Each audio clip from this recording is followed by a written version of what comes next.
大家好，今日係2025年嘅7月21日啊！今日咧就要講下自由主義啦。嗱，咁啊，即係一張相啊，竟然可以引起軒然大波，背後咧其實就有咧一個道德倫理嘅解說喺裏邊喎。呢幅相咧就係嚟自曾志偉、鐘鎮濤同埋黃明志喺馬來西亞雲頂裏邊嘅合照。嗱，咁啊呢幅相咧就冇乜特別嘅，坦白講，藝人之間啊，如果互相見到面喺工作上面有啲工作合照，咁好正常啦。甚至乎咧係藝人見到一啲唔識嘅陌生讀者、陌生嘅聽眾同佢影相，亦都好普通噶。咁但係咧喺中國咧呢件事就並不普通，因為喺中國咧你同咩人影相咧，佢就有政治含義喺裏邊嘅。簡單嚟講，喺今天現代嘅中國咧，就係政治凌駕於一切嘅情況底下咧，你同黃明志呢啲所謂嘅反共反華嘅藝人影相咧，就係有政治不正確咯。咁呢個就好大件事啊！當然美國近年呢個左派思潮興起政治正確咧，可能都會有呢啲咁嘅情況啊，同一啲譬如話反同性戀啊，或者係一啲嘅咩反環保嘅人士啊影相，可能都會有正確。呢啲就係典型嘅左派思維，就係政治係凌駕於一切嘅。嗱，咁黃明志佢以前咧就喺大陸咧都好受歡迎嘅，佢喺 YouTube 裏邊咧而家咧最多人睇嗰段歌就係1億9千萬 view， 就係佢以前咧作出嚟，結果揾埋王力宏合唱，叫做《飄向北方》，有1.9億人，8年前啊，咁啊即使7年前咧，鄧紫棋翻唱咗呢隻歌，亦同黃明志一齊合唱咗卡拉 OK 版，都有5000幾萬人睇，即係咧黃明志呢啲咁有才華嘅藝人咧喺大陸咧，如果發展就一定好吃香，但係佢係馬來西亞華人嚟噶嘛。佢自己有啲自由主義嘅思想，睇唔慣大陸嘅一啲嘅社會種種。作為一個藝人啊，藝人咧，喂，《詩經》係點講啊？《詩經》咧，詩無邪，一言以蔽之曰，詩300係詩無邪。《詩經》咧係中國傳統嘅藝術作品，佢哋咧就係咁講啊，詩可以言志，寫詩咧做藝術啦，唔係淨係作啲無病呻吟喎，係要言志表達自己嘅志向嘅。詩咧係可以怨，可以諷，可以刺嘅。詩咧藝術咧係愛嚟做諷刺嘅，係有對統治者有批評嘅。咁所以黃明志咧就秉承咗呢一啲嘅創作風格，作咗咧好多好有趣嘅歌出嚟啦，包括咧就係玻璃心形容中國人咧而家就好多玻璃心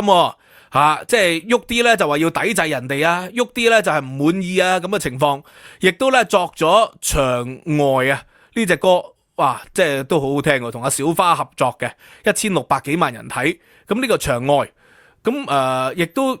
最搞笑嘅就係模仿習近平嘅聲啦，係咪啊？模仿習近平嘅聲，咁仲有一啲咧就係同日本 AV 女優嘅一啲合作啊，咁嗰啲都係好受歡迎嘅。咁但係關鍵咧就係講呢樣嘢啦。喂，一個藝人或者一個人物其實有多面噶嘛，但係左派就唔會考慮呢樣嘢，左派就覺得咧佢哋會政治正確行先。如果喺政治上咧，佢哋係唔接納嘅話咧，你同佢合影，你同佢合作，你同佢有關聯，佢哋就會抵制埋你。因為咧左派咧就好強調講咩，係社群主義，一人咧就犯罪，就全家就受罰，整個社會就蒙羞。其實中國傳統文化都係呢啲，所以咧有啲人就話孔子咧就係中國嘅康德嚟嘛，佢都係一個左派思維嚟。咁所以喺美國嘅新左派而家都係，佢哋會抵制。抵制 Harry Potter， 抵制呢個 J.K. Rowling， 因為 J.K. Rowling 咧創作 Harry Potter， 所以佢哋抵制 J.K. Rowling 咧，順便抵制埋 Harry Potter。咁有啲人就話唔緊要，我哋可以抵制 J.K. Rowling， 但係我哋唔抵制 Harry Potter， 就封咗佢嘅名得啦，就唔好話俾人知咧。佢係咪邊個作嘅？係 J.K. Rowling 作嘅。咁中國又係林夕，你抵制，因為林夕嘅政治立場係抵制佢，結果咧佢哋嘅歌曲咧就變成咗咧匿名變成咗匿名，係冇填詞人嘅喎。咁呢個就係涉及到咧今日要講嘅重點啦，就係咩叫做自由主義？自由主義咧，一個右派思想咧，一定係要堅決抵制呢啲左派思想嘅。因為一個人咧其實有好多面向噶嘛，譬如話呢個達賴喇嘛喺西方咧有好多藝人啊，好多政客啊就好崇拜佢嘅喎。因為達賴喇嘛講嘅佛學思想。講藏傳佛教嘅一啲嘅主張，獲得好多人嘅認同嘅，亦都咧啟迪咗好多人嘅心靈。咁但係中國嘅立場咧，喂，達賴喇嘛就係藏獨分子喎。雖然達賴喇嘛話自己主張西藏只係自治啫，但係中國人覺得喂，你嗰種自治啊等同獨立噶咯喎，係藏獨分子嚟。呢個政治正確永遠係凌駕於一切。中國咧幾十年嚟都係咁嘅，被教育咧即係黨國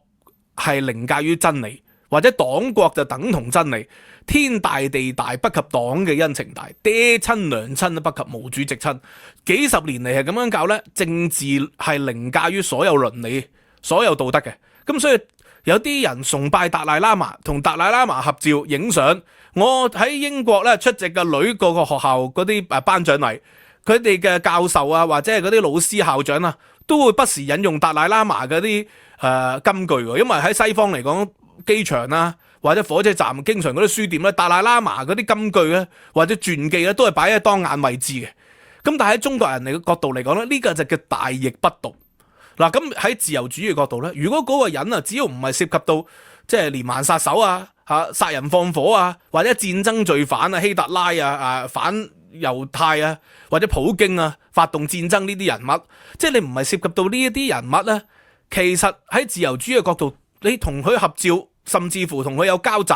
甚至乎同佢有合作，係唔應該受到抵制嘅。但係左派中國係實行馬克思主義啊，係左派嘅極致。佢哋就唔同意，佢哋認為咧，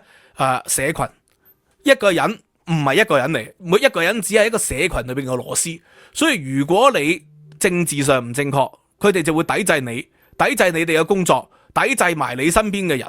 呢個咧，所以點解曾志偉、鐘鎮濤咧就要馬上發表聲明同黃明志割席，因為黃明志被視為大逆不道嘅人物，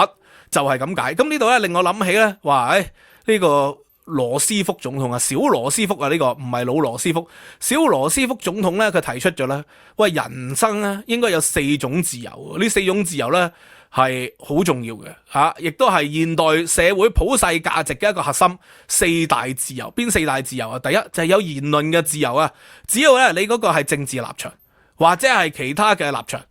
你唔係涉及到仇恨嘅，唔係涉及到發動暴力嘅，喂，你都係有言論嘅自由嘅，無論你係支持蘇格蘭獨立、加泰羅尼亞獨立、魁北克獨立，你都係有自由嘅；支持加州獨立都係有自由嘅。每個人都有唔同政治主張嘅言論自由。第二就係有宗教信仰嘅自由。咁但係我覺得宗教信仰自由咧係唔夠嘅，而家咧應該係要加埋咧脫離宗教信仰嘅自由。因為你可以自由地選擇你嘅宗教信仰，但係有啲宗教咧就唔俾你脫離嘅。或者咧脫離個成本係好高嘅，代價係好大嘅，咁所以我覺得咧宗教自由應該係有脫離宗教的自由先至合理。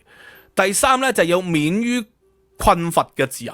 即係希望可以脫離貧窮啦，社會階級嘅流動啦，唔會有跨代嘅貧窮，係因為社會制度，即係其實呢個係針對咧有啲國家而家仲有現代嘅種姓制度，嗰啲咧就係絕對咧唔能夠脫離到。係因為社會制度原因唔能夠脫離到貧窮喎，咁呢個就係免於困乏嘅自由。第4咧就係免於恐懼嘅自由，即係一個藝人咧唔應該因為同咩人影咗相而就擔心被抵制。但係而家呢樣嘢喺中國咧不斷發生喎，喺西方咧嗰啲左派DEI 亦都會發生喎，佢哋就會抵制嗰啲公司，因為嗰啲公司咧可能就用咗一啲唔支持 DEI、唔支持多元性別 LGBTQ 嘅藝人，結果咧佢哋會被抵制。呢個係完全違反羅斯福總統所講嘅4大自由裏邊，其中一個我認為非常核心嘅就係免於恐懼嘅自由。咁所以而家喺中國咧，嗰啲投資者、嗰啲老闆啊，拍戲啊、拍電影啊、拍廣告啊，喂，佢哋好驚，佢哋唔知嗰啲藝人幾時變咗失德藝人喎，變咗失德藝人可能只係因為一啲嘅言論講錯說話就會受到抵制。嗱，失德嗰啲咧，如果真係有啲失德，譬如話陷入到家暴風波NBA 都會有嘅。如果打老婆最後咧可能會因為咁樣俾人開除，嗰啲係刑事嘅。咁但係刑事你被抵制或者被踢出個電影、踢出個球隊，呢啲都係可以理解啊嘛。但係就係有啲人係因為言論只係可能喺 Twitter、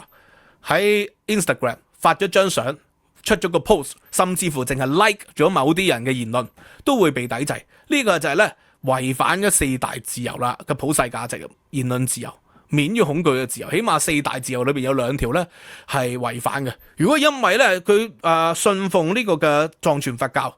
傳閱咗達賴喇嘛嘅照片或者佢嘅金句，喂，呢個係有4大自由裏邊咧，起碼有3大咧係違反咗嘅，就係言論自由啦、宗教信仰嘅自由同埋免於恐懼嘅自由啊。不過咧左派咧就唔會考慮呢啲嘅，左派就要抵制一切可抵制之人，佢係利用抵制嘅方法咧去令到政治正確嘅紅線係能夠維持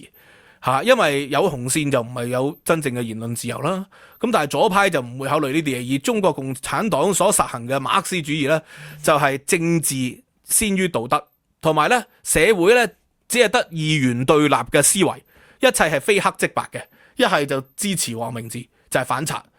一係咧就係反對黃明志就係中國人，永遠係用呢個馬克思主義係用二分法噶嘛，係用二元對立噶嘛呢個資產階級同埋呢個咩勞動階級一定係咁啊，擁有呢個生產工具同埋係被剝削者，佢永遠都係咁樣思考問題噶嘛。呢個就係馬克思主義典型嘅敵我矛盾啊，敵我思維，毛澤東所講嘅敵我矛盾就係咁解啦。咁喺從哲學或者從呢個倫理學嘅角度去反思，喂，每一個人同咩人影相，呢個係本身生而有之嘅權利嚟。你可以唔認同一個人嘅政治，但係你認同佢嘅其他佢嘅演藝啊，佢嘅唱歌啊，佢嘅作詞啊，咁點解唔可以作為佢嘅粉絲，甚至乎作為佢朋友啫？點解唔可以好似中國傳統文化所講，喂，要百雷而一致，殊途而同歸？大家點解唔可以和而不同呢？就係因為佢諷刺你個國家領導人，因為佢諷刺你個小粉紅個民族性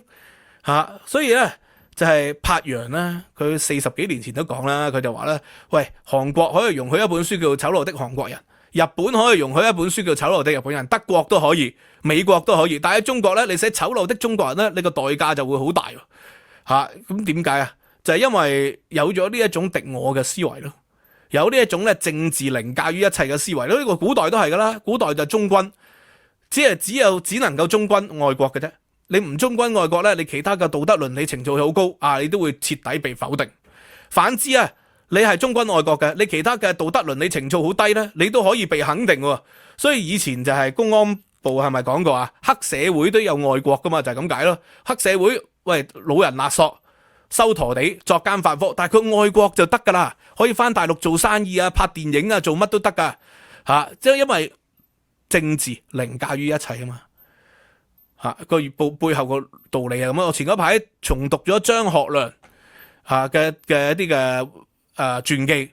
同埋佢郝柏村嘅對談。喂，就係張學良咧喺大陸被捧為上神台民族英雄嚟嘅。點解？因為佢喺政治上係救咗共產黨一命啊嘛，西安事變啊嘛，同楊虎城發動政變啊嘛，軟禁咗蔣介石，逼佢哋咧要共赴國難。所以咧喺政治上就係咁。喂，但係喺師德上面咧。師德上面咧，佢又即係食鴉片二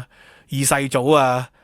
加上咧就係佢晚年咧自己都懺悔喎，自己嘅懺悔咧就係唔應該發動西安事變喎，因為佢發動西安事變係要停止內戰啊嘛。但係後來共產黨喺抗日戰爭嘅時期不斷發動內戰去打國軍喎，擴大呢個蘇區喎，所以佢自己都後悔嘅。但係唔緊要，呢個喺中共嘅政治宣傳裏邊咧就係佢就係民族英雄，就係因為佢所有嘅倫理道德都唔重要嘅，就係政治係凌駕於一切。咁所以借呢個嘅鍾鎮濤嗰個聲明曾志偉嘅相就係講到呢單新聞啦。咁希望大家學到呢個嘅政治普世價值背後嘅一啲嘅原理，同埋左右派之間嘅分別，唔好淨係睇 Juicy 嘅新聞啦。當希望我每日都係咁擔水劈柴，街市修行，借助一啲嘅日常嘅生活嘅題材咧，就去。即係作為一個通識教育咁我就教咗通識教育10幾年，寫咗好多套通識教育嘅書，個目的就係如是。OK， 今日講到呢度啦，希望大家去 like、subscribe、share， 多謝大家支持。收費平台咧，無論係 YouTube 會員定係 Patreon 嘅會員咧，都有優先聽到呢段影片或者睇到呢段影片，以及咧其他獨家影片嘅內容。VIP 會員咧可以無限重溫，多謝大家，拜拜。